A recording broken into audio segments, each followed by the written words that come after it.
களத்திலே குழும்பி இந்த அரங்கமே அதிர்கின்ற அளவிற்கு மக்கள் வெள்ளம் கடல் போல் காட்சியளிக்கின்றது. அடுத்த ஆண்டு நடைபெறுகின்ற சட்டமன்ற பொதுத் தேர்தலில் அனைத்து இந்திய அண்ணா திராவிட முன்னேற்ற கழக தலைமையிலே அமைக்கப்படுகின்ற கூட்டணி வேட்பாளர் வெற்றி பெறுவதற்கு இங்கு இருக்கின்ற மக்களுடைய ஆரவாரமே சாட்சி.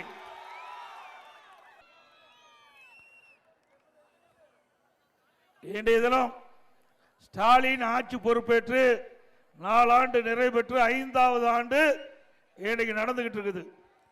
இந்த 4 ஆண்டுல மொடக்குறிச்சி சட்டமன்ற தொகுதியில் ஏதாவது ஒரு திட்டத்தை கொண்டாந்திருக்காரா? எதுவுமே கிடையாது.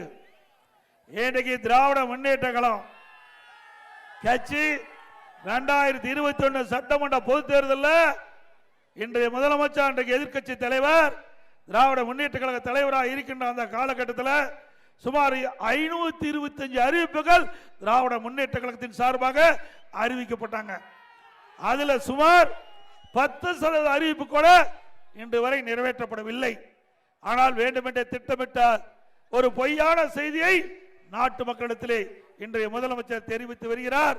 கிட்டத்தட்ட இந்த ஆட்சியிலே திராவிட முன்னேற்ற கழக தேர்தலில் அறிவிக்கப்பட்ட அறிவிப்பிலே 98% நிறைவேற்றப்பட்டதாக ஒரு பச்சை பொய்ய இன்றைக்கு மக்களிடத்திலே தெரிவித்து வருகிறார். நீங்களே சிந்திச்சு பாருங்க. இங்க இருக்கிற பெண்கள் அதிகமா வந்திருக்கிறீங்க. 100 நாள் வேலை திட்டம் 150 நாளாக அந்த வேலை நாட்கள் உயர்த்தப்படும். உயர்த்தலாங்களா? 100 நாள் வேலை திட்டத்தில் பணிபுரிகின்ற தொழிலாளிகளுக்கு சம்பளம் உயர்த்தலாங்களாமா? சம்பளம் உயர்த்தாட்டையும் பரவாயில்ல, ஏற்கனவே பணி செய்த அந்த நாட்களுக்கு முழுமையான சம்பளம் வழங்க முடியாத அவல நிலை இன்றைய தினம் தொடர்கிறது. இந்த சம்பளத்தை கூட அனைத்து இந்திய அண்ணா திராவிட முன்னேற்ற கழக கட்சி மத்தியிலே அந்த சம்பந்தப்பட்ட அமைச்சரிடத்தில் எடுத்து சொல்லி இந்த 100 நாள் வேலை திட்டத்திலே பணிபுரிகின்ற தொழிலாளர்கள் அத்தனை பேரும் ஏழை குடும்பத்தைச் சேர்ந்தவர்கள். அவர்களுக்கு இந்த சம்பளம் முழுமையாக வழங்கப்படவில்லை. உடனடியாக அவர்களுக்கு வழங்க வேண்டிய சம்பளத்தை விடுவித்து அவர்களுக்கு உதவி செய்ய வேண்டும் என்று வேண்டுகோள் வைத்தவுடன் மத்திய அரசாங்கம் முதல் கட்டமாக 2999 கோடி இந்த 100 நாள் வேலை திட்டத்தில் பணிபுரிந்த இந்த ஏழை மக்களுக்கு பணத்தை பெற்று தந்த கட்சி அதிமுக கட்சி. இன்றைக்கு ஆட்சி அதிகாரத்தில் இருப்பது திமுக. ஆனா அதிமுக ஆட்சி அதிகாரத்தில் இல்ல. தமிழ்நாட்டு மக்கள் பாதிக்கப்படுகின்ற பொழுது, ஏழை தொழிலாளி பாதிக்கின்ற பொழுது அதை வேடிக்கை பார்க்காமல் ஆட்சி அதிகாரம் இருந்தாலும் இல்லாவிட்டாலும் மக்கள் பணி செய்வதிலே முதன்மையான கட்சி அதிமுக கட்சி என்பதை நாங்கள் நிரூபித்துக் கொண்டிருக்கின்றோம். அதே போல திரு ஸ்டாலின் அவர்கள் ஆட்சி பொறுப்பேற்ற பிறகு இன்றைக்கு உணவுப் பொருட்களுடைய விலை மின்னை முட்டுகின்ற அளவுக்கு உயர்ந்து விட்டது. அரிசி விலை உயர்ந்து போயாச்சு. ஏன்னா இன்றைக்கு இதை புள்ளி விவரத்தோடு நான் தெரிவிக்கிறேன், பொதுமக்கள் சிந்திக்க வேண்டும். இன்றைக்கு பெரும்பாலும் 65% மக்கள் இன்றைக்கு சாதாரண குடும்பத்தை சேர்ந்தவர்கள், ஏழை மக்கள்.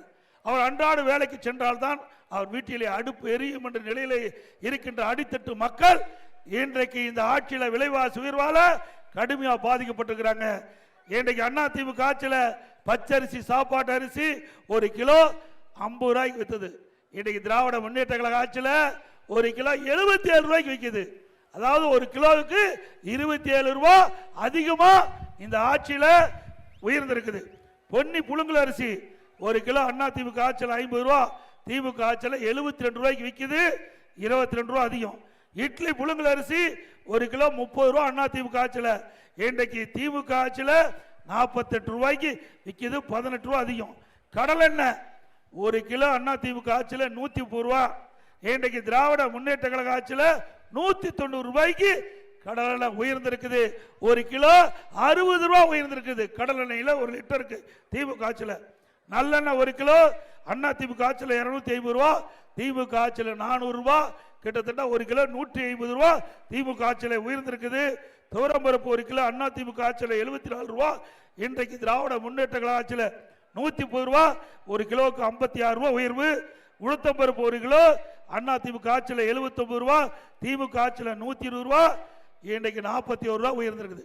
இதையெல்லாம் எதற்காக புள்ளிவரத்தோடு நாங்கள் குறிப்பிட என்று சொன்னால், ஒரு ஆட்சி அதிகாரத்திலே வந்த அரசு எந்த அளவுக்கு திறமை இல்லாம ஆட்சி புரிந்துகிட்டு இருக்குது. ஏழை மக்கள் இன்றைக்கு வாங்கும் சக்தியிலிருந்து இருக்கின்ற அந்த மக்கள் இந்த விலை உயர்வால் கடுமையாக பாதிக்கப்படுகிறார்கள்.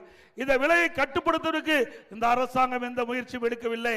அதே நேரத்தில் அனைத்து இந்திய அண்ணா திராவிட முன்னேற்ற கழகம் ஆட்சி இருக்கின்ற பொழுது, இப்படி உணவுப் பொருட்கள் விலை ஏறுகின்ற பொழுது விலை கட்டுப்பாட்டு நிதி என்று 100 கோடி ரூபாய் அதுக்கு தனியா நிதியை ஒதுக்கி வச்சு, எந்த உணவுப் பொருள் விலை ஏறுகிறதோ அந்த உணவுப் பொருள் எந்த மாநிலத்தில் விலை குறைவாக கிடைக்கிறதோ அங்கே போய் கூட்டுறவுத்துறையின் சார்பாக அந்த உணவுப் பொருளை வாங்கி நம்முடைய தமிழ்நாட்டில் கொண்டு வந்து விற்பனை செஞ்சு அந்த விலை ஏற்றத்தை தடுத்து நிறுத்துகின்ற அரசு அண்ணா திமுக அரசாக இருந்தது. இன்றைக்கு இவ்வளவு விலை உயர்ந்திருக்குது. இதை கட்டுப்படுத்துவதற்கு இந்த அரசு எந்த நடவடிக்கை எடுக்கல. ஓட்டு போட்ட மக்களுக்கு துரோகம் விளைக்கின்ற அரசு விடியா திமுக அரசாங்கம் என்பதை நேரத்தில் குறிப்பிட விரும்புகிறேன். அதோட இன்றைக்கு எங்க பார்த்தாலும் போதைப் பொருள் விற்பனை அமோகமாக நடந்துகிட்டு இருக்குது. இன்றைக்கு நம்முடைய கிராம பகுதியில் இருந்து நகரம் வரை எந்த பகுதியில் பார்த்தாலும் கஞ்சா விற்பனை அமோகமா நடந்துகிட்டு இருக்குது. கஞ்சா விற்காத இடமே இல்லை. உண்மைதானே? இன்னைக்கு தொலைக்காட்சியிலையும் பத்திரிகையிலையும் பாருங்க, இந்த செய்தி தான் அடிக்கடி வந்துகிட்டு இருக்குது. இன்றைக்கு தமிழகத்தில் பல்வேறு இடங்களில் தினந்தோறும் போதைப் பொருள் கண்டுபிடிக்கப்பட்டு நடவடிக்கை எடுக்கப்பட்டதாக அன்றாட செய்தி, தொலைக்காட்சி செய்தி, பத்திரிகை செய்தி. திராவிட முன்னேற்ற கழகம் ஆட்சி பொறுப்பேற்று ஒரே ஆண்டு தான். அந்த ஒரே ஆண்டில் இன்றைக்கு தமிழகத்தில் போதைப் பொருள் நடமாட்டம் அதிகரித்து விட்டது. அதை கட்டுப்படுத்த வேண்டும் என்று திராவிட முன்னேற்ற கழக அரசுக்கு பிரதான எதிர்க்கட்சி என்ற முறையில் நாங்கள் எச்சரிக்கை விடுத்தோம். ஆனா இந்த அரசு அதுக்கு உரிய நடவடிக்கை எடுக்கல. அதனால இந்த 4 ஆண்டுகள போதைப் பொருள் விற்பனை அதிகமாகி இன்றைக்கு மூளை முடுக்கு அனைத்து பகுதியிலும் இன்றைக்கு போதைப் பொருள் விற்பனை தங்கு தடையில்லாம விற்கப்படுகிறது. பள்ளிக்கு அருகில, கல்லூரிக்கு அருகில பொதுமக்கள் அதிகமாக கூடுகின்ற பகுதியில் போதைப் பொருள் விற்பனை அதிகரித்து விட்டது. இதனால் மாணவர்கள், இளைஞர்கள், பொதுமக்கள் இந்த கஞ்சாவுக்கு அடிமையாகி சீரழியக்கூடிய நிலை தமிழகத்தில் ஏற்பட்டிருக்கிறது. இதுக்கு காரணம் திரு ஸ்டாலின் அரசாங்கம் தான் பொறுப்பேற்க வேண்டும். ஏனென்றால் நம்முடைய குழந்தைகள் நம் கண்முன்னே சீரழியக்கூடிய நிலை இந்த ஆட்சியிலே தான் பார்க்கப்படுகிறது. ஆனால் இன்றைக்கு நாங்கள் சொல்லும்போதெல்லாம், நாங்கள் சொன்ன போதெல்லாம் திரு ஸ்டாலின் அவர்கள் அதை கண்டுகொள்ளவில்லை. இன்றைய தினம் இன்றைக்கு தொலைக்காட்சியின் வாயிலாக கோரிக்கை வைக்கின்றார். இளைஞர்களே, போதையின் பாதையில் செல்லாதீர்கள் என்று முதலமைச்சர் தொலைக்காட்சியின் வாயிலாக இன்றைக்கு கோரிக்கை வைக்கின்றார். இதே செய்தியை அனைத்து இந்திய அண்ணா திராவிட முன்னேற்ற கழகம் பிரதான எதிர்க்கட்சி சட்டமன்றத்திலும் தெரிவித்தோம், அறிக்கையின் வாயிலாக வெளியிட்டோம், தொலைக்காட்சியின் வாயிலாக பேட்டி கொடுத்தோம். அப்பொழுதே இந்த முதலமைச்சர் உரிய நடவடிக்கை எடுக்கப்பட்டிருந்தால் நம்முடைய குழந்தை செல்வங்களை காப்பாற்றிருக்கலாம். அதையெல்லாம் விட்டுவிட்டு போதைக்கு அடிமையாகி சீரழிந்து போய் நிற்க இடமில்லாமல் இன்றைக்கு தடுமாறி கொண்டிருக்கின்ற அந்த போதை ஆசாமிகள் இன்றைக்கு முதலமைச்சருக்கு நாணாதை வந்து போதையின் பாதையில் செல்லாதீர் என்று குறிப்பிடுகிறார்.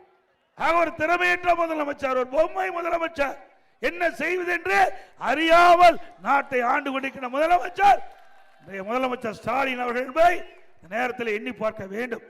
ஒரு நாடு என்று சொன்னால், ஒரு மாநிலம், ஒரு நாடு என்று சொன்னால் அந்த தலைமை பொறுப்பு வைக்கின்ற முதலமைச்சர் பிரதான எதிர்க்கட்சி சொல்கின்றதை முழுமையாக கேட்டு உரிய நடவடிக்கை எடுக்கப்பட்டிருந்தால் தமிழகத்திலே போதைப் பொருள் நடமாட்டத்தை கட்டுப்படுத்தியிருக்கலாம்.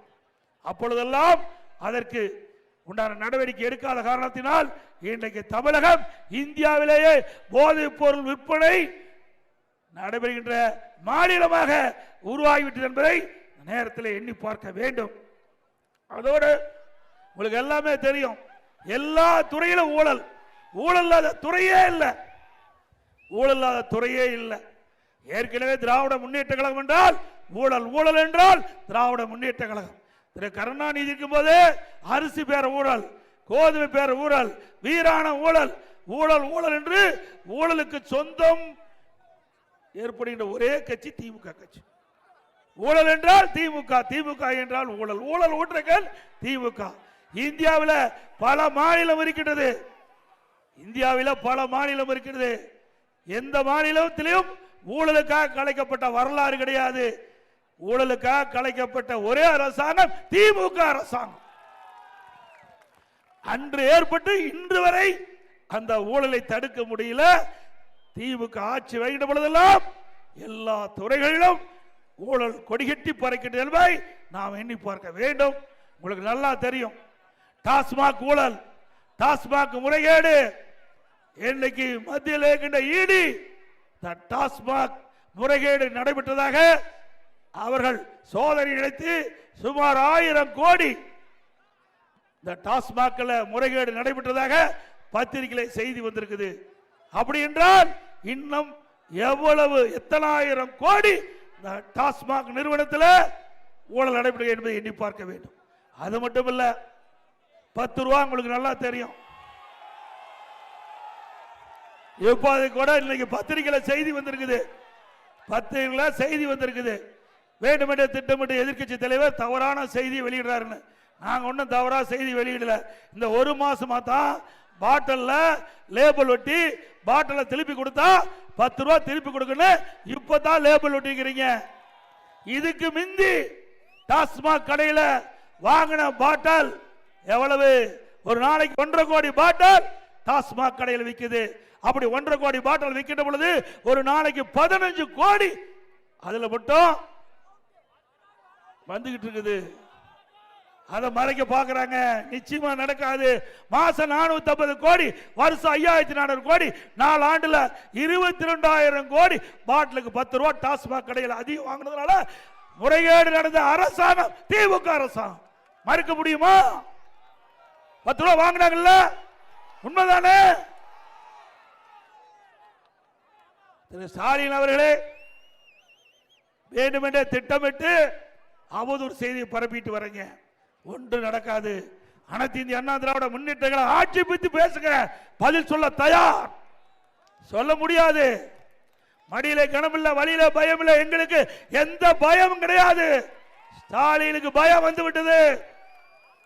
எப்பொழுது பாரதிய ஜனதா கட்சியோட நான் கூட்டணி வச்சோமோ அப்பவே ஸ்டாலினுக்கு பயம் வந்து விட்டது. இன்றைக்கு கூட பேசுறாங்க, எப்படி எடப்பாடி பழனிசாமி பாரதிய ஜனதாவோட கூட்டணி வைக்கவில்லை என்று சொல்லிக்கொண்டு எப்படி கூட்டணி வைத்தார் என்று. எங்க கட்சி, நாங்க கூட்டணி வைப்போம். நீ ஏன் பதற? உனக்கு ஏன் கவலை? துடிக்கிறாங்க. பத்திரிகை எடுங்க, எல்லா கூட்டத்திலையும் திமுக வந்தாலும் சரி, அந்த கூட்டணியில் அங்க வைக்கின்ற கட்சி தலைவர்கள், இடது கம்யூனிஸ்ட், வலது கம்யூனிஸ்ட், விடுதலை சிறுத்தை, எல்லா கட்சியும் பதறுகின்றது. பாரதிய ஜனதாவோட கூட்டணி வச்சுட்டாங்க. எங்க கட்சி, நாங்க யாரோட வேணாலும் கூட்டணி வைப்போம். நீ ஏன் பதற? உனக்கு ஏன் கவலைப்படுற? ஆக பயம் வந்து விட்டது. இன்றைக்கு திராவிட முன்னேற்ற கழகம், அனைத்து இந்திய அண்ணா திராவிட முன்னேற்ற கழகம் பாரதிய ஜனதாவோட கூட்டணி வைத்ததுமே இன்றைக்கு திரு ஸ்டாலின் அவர்களுக்கு பயம் வந்து விட்டது. அதனால்தான் துடிக்கிறார். எதை பேசுவது என்றே தெரியாமல் பேசிக் கொண்டிருக்கிறார்கள் திரு ஸ்டாலினும் அவருடைய கூட்டணி கட்சி சேர்ந்த தலைவர்களும். திரு ஸ்டாலின் அவர்களே, அனைத்து இந்திய அண்ணா திராவிட முன்னேற்ற கழகம் பாரதிய ஜனதா கூட்டணி அடுத்த ஆண்டு நடைபெற்ற சட்டமன்ற பொதுத் தேர்தலில் பெரும்பான்மையான இடங்களில் வெற்றி பெற்று தனி பெரும்பான்மையோடு அண்ணா திமுக ஆட்சி அமைக்கும். என்னை எங்க பார்த்தாலும் பேசுறார். என்ன, திமுக கூட்டணியில நிறைய கட்சிகள் இருக்குதான், இருக்கட்டும், நாங்க ஒன்னும் வேண்டாங்கல்ல. ஓட்டு போடுறது யாரு? மக்கள் ஓட்டு போட வேணும். கூட்டணி ஓட்டு போடுறது இல்ல. மக்கள் தானே ஓட்டு போடணும். மக்கள் தான் நீதிபதி, நீங்க தான் நீதிபதி. ஆக மக்கள் யாரை விரும்புகிறார்களோ அவள்தான் ஆட்சிக்கு வர முடியும். அப்படி அனைத்து இந்திய அண்ணா திராவிட முன்னேற்ற கழகம் ஆட்சிக்கு வர வேண்டும் என்று மக்கள் விரும்புகிறார்கள். அண்ணா திமுக ஆட்சிக்கு வரும்.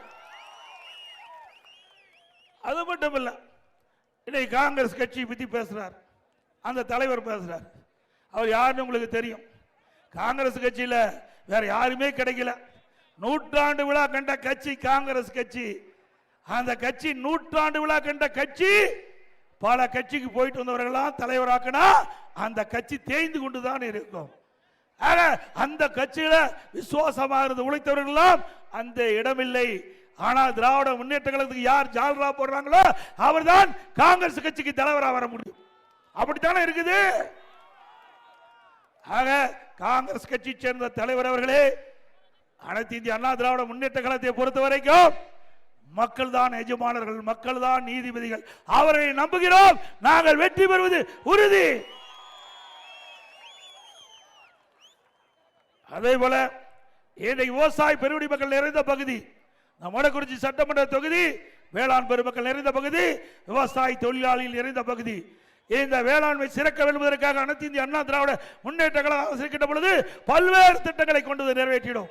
இன்றைக்கு இந்த பகுதியில் இருக்கின்ற நீர்நிலைகள் உயர வேண்டும் என்பதற்காக ஏரி குளம் குட்டை அனைத்தும் தூர்வாருவதற்கு குடிமராமத்து திட்டத்தை கொண்டு வந்து விவசாயிகள் பங்களிப்போடு அந்த திட்டத்தை நிறைவேற்றிடும். இந்த குடிமராமத்து திட்டத்தில் ஒரு பக்கம் ஏரி மண் அள்ளப்படுவதால் ஏரி ஆழமாகுது. அள்ளப்பட்ட வெண்டன் மண் விவசாயியுடைய நிலத்திற்கு அடி உரமாக பயன்படுத்துகிறது. ஆக இப்படிப்பட்ட அற்புதமான திட்டத்தை கொண்டு வந்த அரசாங்கம் அண்ணா திமுக அரசாங்கம். இன்றைக்கு தமிழகத்தில் 14,000 ஏரிகள் பொதுப்பணித்துறையின் கீழ் வருகிறது. கிட்டத்தட்ட 26 ஏரி குளம் குட்டை உள்ளாட்சி அமைப்பின் மூலமாக வருகிறது. இன்றைக்கு அனைத்து இந்திய அண்ணா திராவிட முன்னேற்ற கழக அரசு இருக்கின்ற பொழுது சுமார் 6,000 ஏரிகள் சுமார் 1,200 கோடி மதிப்பீட்டில் தூர் வாரப்பட்டது. 6,000 ஏரிகள் இன்றைக்கு மழை காலத்தில் பெய்கின்ற நீர் ஒரு சொட்டு நீர் கூட வீணாகாமல் ஏரியிலே சேமித்து வைத்து கோடை காலத்தில் விவசாயிக்கு தேவை நீர் கிடைக்குது. குடிப்பதற்கு தேவையான நீர் தங்குதடை இல்லாமல் கிடைக்குது. அந்த திட்டம் ஒரு வரலாற்று சிறப்புமிக்க திட்டம். விவசாயிகள் வயிற்றில் பால் வார்க்கப்பட்ட திட்டம் குடிமராமத்து திட்டம். அந்த திட்டத்தை நிறுத்திட்டீங்க. மீண்டும் அண்ணா திமுக ஆட்சியுடன் இந்த குடிமராமத்து திட்டம் நிறைவேற்றப்படும்.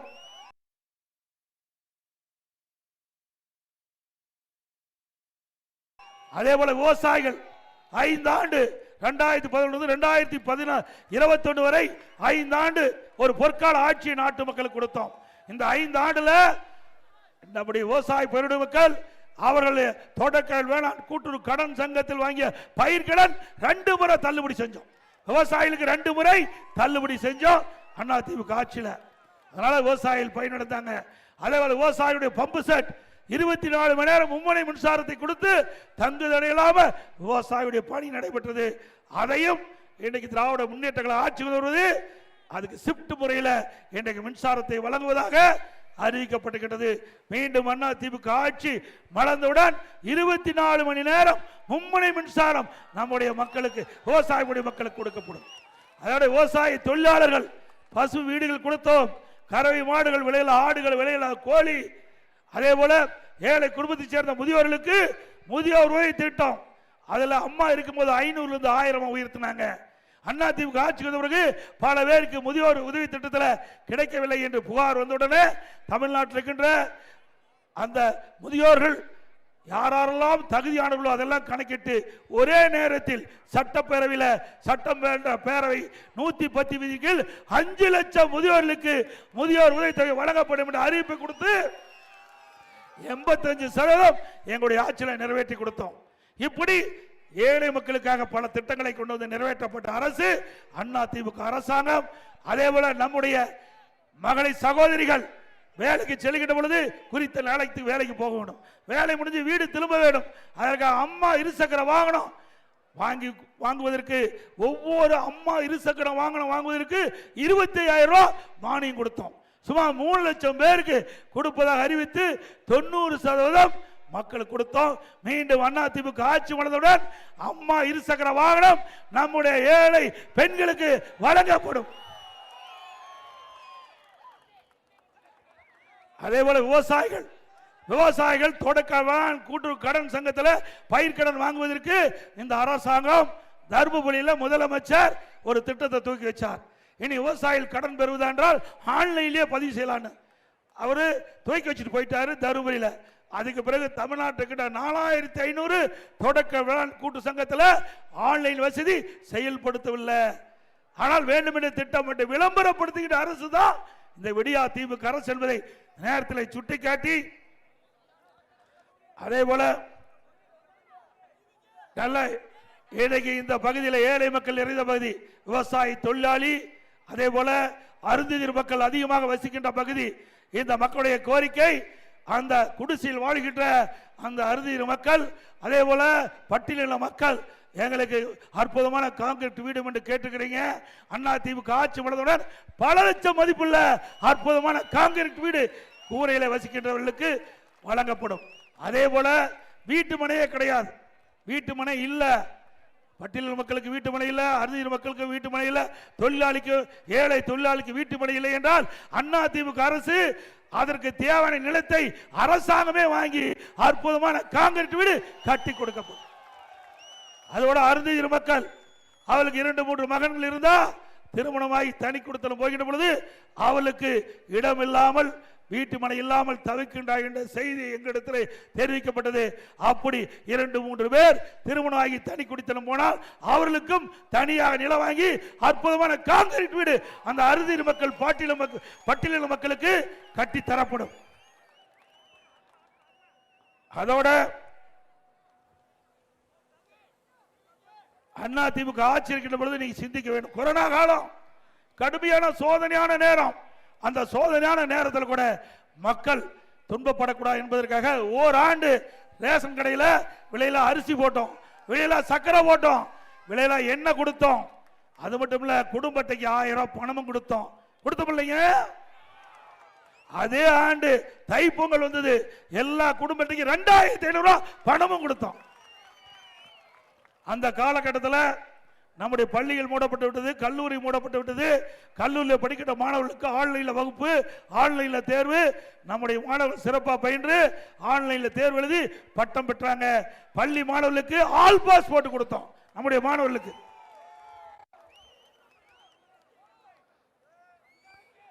அதே போல நெசவாளருக்கு நிறைய திட்டங்களை கொண்டாந்து நிறைவேற்றணும். விசைத்தறி அந்த தொழில் புரிகிறவர்களுக்கும் நிறைய உதவிகளை செய்தோம். பசு வீடுகள் அவர்களுக்கு நெசவாளர்களுக்கு கட்டி கொடுத்தோம். மீண்டும் அதிமுக ஆட்சி வந்த பிறகு நெசவாளர்களுக்கும் பசு வீடுகள் கட்டி கொடுக்கப்படும் என்ற செய்தியை இந்த நேரத்தில் தெரிவிக்க விரும்புகிறேன். அதோட கிராம நிறைந்த பகுதி, நம்முடைய கிராமத்தில் இருக்கின்ற ஏழை விவசாயி தொழிலாளி, அதே போல நம்முடைய பட்டியலின மக்கள், அறுதியின மக்கள், அவருடைய குழந்தைகள் பெரும்பாலும் அரசு பள்ளியை படிக்கின்றது. அந்த மாணவருடைய கனவு மருத்துவராக வேண்டும். அந்த கனவை நனவாக்க வேண்டும் என்ற அடிப்படையில் அனைத்து இந்திய அண்ணா திராவிட முன்னேற்ற கழக அரசு 7.5% உள்ளிடஒதுக்கீடை கொண்டு வந்து சட்டம் இயற்றப்பட்டு அமுல்படுத்தப்பட்டு இன்றைய தினம் இந்த இடஒதுக்கீட்டின் மூலமாக 2818 பேர் அரசு பள்ளியை படித்த மாணவ செல்வங்கள் மருத்துவ கல்வி கிடைக்கக்கூடிய வாய்ப்பை அதிமுக அரசு ஏற்படுத்தி கொடுத்தது. அது மட்டுமல்ல, இந்த இடஒதுக்கீட்டில் தேர்வு செஞ்ச மாணவர்கள் ஏழை மாணவர்கள். அப்பொழுது ஏழை மாணவர்களுக்கு மருத்துவ கல்வி கட்டணம் செலுத்த முடியாத சூழ்நிலை அரசாங்கத்துக்கு தெரிந்தவுடன் அம்மாவுடைய அரசு அந்த இடஒதுக்கீட்டில் தேர்வு செய்த மாணவர்களுக்கு அரசாங்கமே மருத்துவ கல்வி கட்டணத்தை செலுத்தும் என்ற அறிவிப்பு கொடுத்து ₹1 செலவு இல்லாம அரசு பள்ளியை படிக்கின்ற மாணவர்கள் 7.5% உள்ளிடஒதுக்கீட்டின் மூலமாக தேர்வு செய்யப்பட்டவர்களை அதிமுக அரசே அவருக்கு கல்வி கட்டணத்தை செலுத்தியது என்பதை நேரத்தில் தெரிவிக்கின்றேன். ஆக ஏழைகளுக்காக தொடங்கப்பட்ட கட்சி அனைத்து இந்திய அண்ணா திராவிட முன்னேற்ற கழக கட்சி, ஏழைகளுக்காக பாடுபடுகின்ற கட்சி அதிமுக கட்சி. ஆனா திமுக அவருடைய குடும்பத்துக்காக இருக்கின்ற கட்சி திமுக கட்சி. திரு கருணாநிதி அவர்கள், திரு ஸ்டாலின் அவர்கள், இன்றைக்கு உதயநிதி அவர்கள், இதுதான் திமுக கட்சியுடைய வரலாறு. அதிமுக அப்படி இல்லை. இந்த கட்சிக்கு உழைக்கின்றவர்கள், தலைமைக்கு விசுவாசமாக இருக்கின்றவர்கள், யார் பணியாற்றினாலும் உயர்ந்த இடத்துக்கு வர முடியும் ஒரே கட்சி அனைத்து இந்திய அண்ணா திராவிட முன்னேற்ற கழக கட்சி. வேற எந்த கட்சியிலும் வர முடியாது. அனைத்து இந்திய அண்ணா திராவிட முன்னேற்ற கழக கட்சியில் தான் ஜனநாயகம் இருக்கின்றது. ஜனநாயக முறைப்படி இயங்குகின்ற ஒரே கட்சி அனைத்து இந்திய அண்ணா திராவிட முன்னேற்ற கழக கட்சி, திமுக குடும்ப கட்சி. அந்த குடும்ப கட்சி வீழ்த்துகின்ற தேர்தல் 2026 ஆண்டு தேர்தல். வீழ்த்துவீங்களா? வாரிசு அரசியலுக்கு முற்றுப்புள்ளி வைக்கின்ற தேர்தல் 2026 ஆண்டு தேர்தல். ஜெயிப்பீங்களா? முற்றுப்புள்ளி வைப்பீங்களா? என்ன திரு கருணாநிதி குடும்பம் என்ன அரச குடும்பமா? ஏன்னா ஸ்டாலின் வருவாரு, உதயநிதி ஸ்டாலின் வருவாரு. என்ன தமிழ்நாட்டு அவர்களுக்கா பட்டா போட்டு வச்சிருக்குது? இங்க இருக்கிறவங்க யாராவது முதலமைச்சர் ஆள ஏற்றுக்கொள்ள மாட்டாங்களா? இது ஜனநாயக நாடு. யார் வேணாலும் உயர்ந்த பதவிக்கு வர முடியும். அப்படிப்பட்ட இயக்கம் அனைத்து இந்திய அண்ணா திராவிட முன்னேற்ற கழக இயக்கத்தில் தான் ஒரு சாதாரண தொண்டன் கூட இன்றைக்கு எம்எல்ஏ ஆகலாம், எம்பி ஆகலாம், அமைச்சர் ஆகலாம், முதலமைச்சர் கூட இந்த இயக்கத்தில் வர முடியும். அதே போல ஒரு சாதாரண தொண்டன் கூட, ஒரு கிளை செயலாளர் கூட படிப்படியா பல பதவிகளை அடைய முடியும். பொதுச் செயலாளர் பதவி கூட அண்ணா திமுக அடைய முடியும். திமுக வர முடியுமா? அப்படி யாராவது பேசினா கட்டம் கட்டிடுவாங்க. அண்ணா திமுக அப்படி அல்ல. இன்றைக்கு அனைத்து இந்திய அண்ணா திராவிட முன்னேற்ற கழகத்தை பொறுத்த வரைக்கும் பொன்மனச்செம்மல் புரட்சி தலைவர் எம்ஜிஆர், இதே புரட்சி தலைவி அம்மா நாட்டு மக்களுக்காக தொடங்கப்பட்ட கட்சி. இன்றைக்கு எத்தனையோ அரசியல் கட்சி தலைவர் இருப்பார்கள், ஆனால் மக்களுக்கு உழைக்கின்ற தலைவர் என்று வரிசையிலே பார்க்கின்ற பொழுது பொன்மனச்செம்மல் புரட்சி தலைவர் எம்ஜிஆர், இதே புரட்சி தலைவி அம்மா இருவரும் தலைவர் தான் நாட்டு மக்களுக்காக தன் வாழ்நாள் முழுவதும் உழைத்து மறைந்த தலைவர்கள் நம்முடைய தலைவர்கள். இன்றைக்கு அவர்களுக்கு வாரிசு கிடையாது, தமிழ்நாட்டு மக்கள் தான் வாரிசு. அப்படிப்பட்ட வாரிசு மக்களுக்கு தன் வாழ்நாள் முழுவதும் உடலை வருத்தி என்னென்ன திட்டத்தை இந்த மக்களுக்கு கொடுக்க முடியுமோ அத்தனை திட்டத்தையும் கொடுத்து இன்றைக்கு இந்தியாவிலேயே அனைத்து இந்திய அண்ணா திராவிட முன்னேற்ற கழகம் ஆட்சி கிட்ட பொழுது உயர்ந்த இடத்துக்கு கொண்டு வந்த தலைவர்கள் பொன்மனச்செம்மல் புரட்சி தலைவர் எம்ஜிஆர், இதே புரட்சி தலைவர் அம்மா, அண்ணா திமுக அரசாங்கம். இன்னைக்கு தமிழகத்தில் அதிக நாள் ஆண்ட கட்சி அண்ணா திமுக கட்சி. இன்னைக்கு இந்தியாவிலேயே தமிழ்நாடு உயர்ந்திருக்கும் காரணம் அண்ணா திமுக ஆட்சி. தொடர்ந்து ஆட்சி அதிகாரத்தில் இருந்த காரணத்தினால்தான் எண்ணற்ற திட்டங்களை கொண்டு வந்து தமிழகம் உயர்ந்த இடத்திற்கு இன்றைக்கு உயர்த்தி பிடித்த பெருமை அனைத்து இந்திய அண்ணா திராவிட முன்னேற்ற கழக அரசை சாரும் என்பதை நேரத்தில் தெரிவித்து, அதே போல ஒவ்வொரு தீபாவளி வருகின்ற பொழுதும் நம்முடைய தாய்மார்களுக்கும் நம்முடைய சகோதரிகளுக்கும் அற்புதமான சேலை வழங்கப்படும் தீபாவளி என்று. இன்றைக்கு இந்த வடக்குறிச்சி சட்டமன்ற தொகுதியில் அனைத்து இந்திய அண்ணா திராவிட முன்னேற்ற கழக ஆட்சி பொழுது பல திட்டங்களை கொண்டு வந்து நிறைவேற்றுகின்றோம். ஒரு சிலவற்றை இந்த நேரத்தில் குறிப்பிட விரும்புகிறேன்.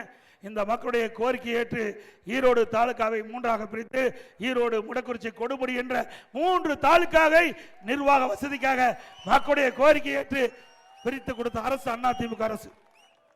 இந்த முடக்குறிச்சி மக்களுடைய நீண்ட நாள் கோரிக்கை ஏற்று அவளுக்கு பாதுகாக்கப்பட காவிரி கூட்டு குடி திட்டத்தின் மூலமாக தண்ணீர் கிடைக்க வேண்டும் என்ற சூழ்நிலையை உருவாக்கி சுமார் 448 கோடி மதிப்பீட்டில் கூட்டு குடி திட்டத்தை கொண்டு வந்து கிராமத்திலே நல்ல குடிநீர் வசதி ஏற்படுத்தி கொடுத்த அரசு அண்ணா திமுக அரசாங்கம். முடக்குறிச்சி தொகுதி காளிங்கராயன் பாசன விவசாயிகள் கோரிக்கை ஏற்று கடமுடை வரை தடையின்றி நீர் செல்ல ஏதுவாக, விவசாய விளைபொருட்களை எளிதில் எடுத்து வர ஏதுவாக 27 சிறுபாலங்கள் மற்றும் வாய்க்கால் கரையில காங்கிரீட் கால்வாய் 76 கோடியில அமைத்து கொடுத்திருக்கிறோம். முடக்குறிச்சி தொகுதியில் உள்ள அரசு பள்ளிகளுக்கு சுமார் 16 கோடியில நிதி ஒதுக்கீடு செய்யப்பட்டு பல கூடுதல் கட்டிடங்களை கட்டி கொடுத்திருக்கிறோம். சிவகிரி பேரூராட்சியில் சுமார் 14 கோடி மதிப்பீட்டில் சிறப்பு குடி திட்டத்தை கொண்டு வந்திருக்கிறோம். சிவகிரி பேருந்து நிலையம் கட்டப்பட்டது. அவள் பூந்தரை மற்றும் எலுமாத்தூர் ஒழுங்குமுறை விற்பனை கூட்டத்திற்கு தலா 1000 மெட்ரிக் டன் கொள்ளளவு கொண்ட புதிய குடோன் கட்டப்பட்டது. முடக்குறிச்சி ஊராட்சி ஒன்றிய அலுவலக புதிய கட்டிடம் ரூபாய் 4 கோடி ரூபாயில கட்டி கொடுக்கப்பட்டது. அவள் பூந்தரை பேரூராட்சிக்கு புதிய அளவில் கட்டி கொடுக்கப்பட்டது. அவள் புதை பள்ளிக்கவுண்டர் வளர்ச்சியில் புதிய தடுப்பணை கட்டி கொடுக்கப்பட்டிருக்கிறது. முடக்குறிச்சி ஒன்றியத்தில் கட்டண வீடுகள் கட்டி கொடுக்கப்பட்டிருக்கின்றன. அதே போல கொடுமுடி பல கோரிக்கை வச்சாங்க, வரும்போது கூட சொன்னாங்க கொடுமுடியிலிருந்து அந்த பக்கம் பிலிக்கல் பாளையம் போவதற்கு ஆற்றை கடவதற்கு உயர்மட்ட பாலம் வேண்டாங்க, அதையும் அண்ணா திமுக அரசு கட்டி கொடுக்கப்படும். அண்ணா திமுக அரசு இருக்கின்ற பொழுது அறிவித்தோம், ஆட்சி மாற்றம் வந்த பிறகு அதை கைவிட்டு விட்டாங்க. மீண்டும் அண்ணா திமுக ஆட்சிக்கு வந்தவுடன் கொடுமுடியிலிருந்து பில்லிக்கல் பாளையம் போக அந்த ஆற்றின் குறுக்கே உயர்மட்ட பாலம் கட்டி கொடுக்கப்படும். அதுபோல இங்க ரிங் ரோடு நீங்க பாத்தீங்கன்னா போக்குவரத்து நெரிசலை கொடுப்பதற்கு ரிங் ரோடு ஈரோடு பெருந்துறை சாலையில போய் இணைக்கக்கூடிய சாலையும் அண்ணா திமுக ஆட்சியில் தான் அமைத்து கொடுத்தோம்.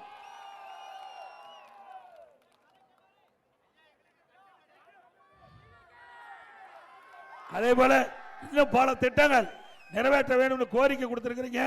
2-3 பக்கம் இருக்குது. அதையெல்லாம் அனைத்து இந்திய அண்ணா திராவிட முன்னேற்ற கழக ஆட்சிக்கு வந்தவுடன் நிறைவேற்றி கொடுக்கப்படும் என்ற செய்தி நேரத்தில் முதலிலே தெரிவித்து 2026ஆம் ஆண்டு நடைபெற்ற சட்டமன்ற பொதுத் தேர்தலில் நம்முடைய அனைத்து இந்திய அண்ணா திராவிட முன்னேற்ற கழக வேட்பாளர் நிறுத்தப்பட்டால் அவருக்கு இரட்டை சின்னத்திலே வாக்களிக்கும். கூட்டணி கட்சி வேட்பாளர் நிறுத்தப்பட்டா அந்த கட்சியுடைய சின்னத்திற்கு வாக்களிக்க வேண்டும் என்று அன்போடு இந்த நேரத்தில் கேட்டு மக்களை காப்போம், தமிழகத்தை மீட்போம். மக்களை தமிழகத்தை மக்களை தமிழகத்தை மக்களை தமிழகத்தை பை பை ஸ்டாலின். நன்றி, வணக்கம்.